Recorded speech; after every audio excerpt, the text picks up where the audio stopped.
Nice bubbling of the clouds, some beautiful cumulus that's slowly towering off to our south and west, and those are the clouds that we are going to be monitoring as we go through the next few hours. Let's break this down. Severe weather threat still in progress, or I should say it's not in progress, but it certainly is a very likely. But once again, focusing on the Illinois side, as you can see, the very likely chance actually almost takes us out of our viewing area and heads toward the Chicagoland area. That's something we've been talking about for the past couple of days, but the development is going to be taking place right around the Quad Cities and points south near Galesburg and then racing its way to the north and east. Now, what are the main threats that we're seeing here?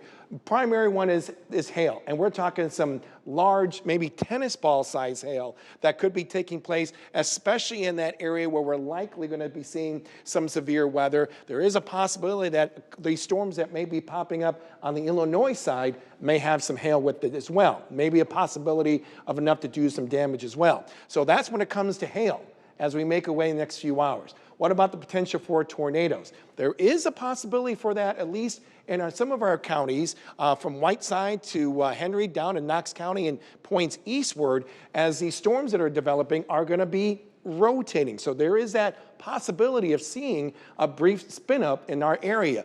But really, the likely chance of seeing some more longer lasting tornadoes could be taking place just east of Peru, heading toward Kankakee, just south of the Chicagoland area. So that's kind of the breakdown that we see when it comes to these threats of severe weather. Right now, we're seeing some activity. I think this may be overdone right here. It's really these clouds that are slowly growing that eventually are going to have not only some rain with it, a good rush of wind, but the possibility of maybe even seeing some hail to go with it as well. Hopefully, we can avoid any type of brief spin up that we see when it comes to these storms. But that's what we're focusing on, and it all has to do with the battle of the air masses that we've been dealing with for the past couple of days. Of course, we've been enjoying the 70s these past couple of days. Look what's behind to our north and west. Numbers just plunge down the teens and single digits, and that's where we're seeing that boundary located to our north and west that's going to help lift some of that very unstable air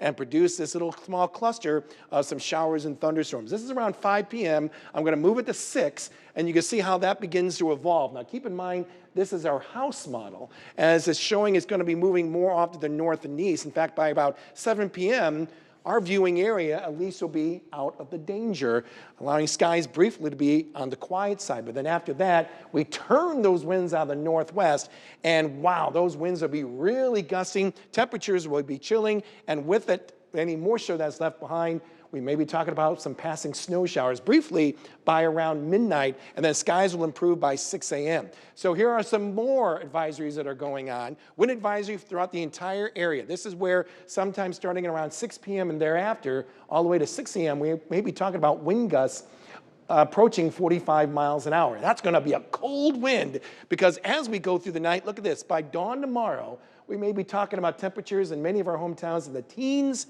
and we're talking about wind chills maybe averaging by dawn tomorrow around 0. A tale of two seasons. At least come tomorrow, it's plenty of sunshine, quite brisk with those winds, and daytime highs only climbing right around the freezing mark of right around 32 degrees.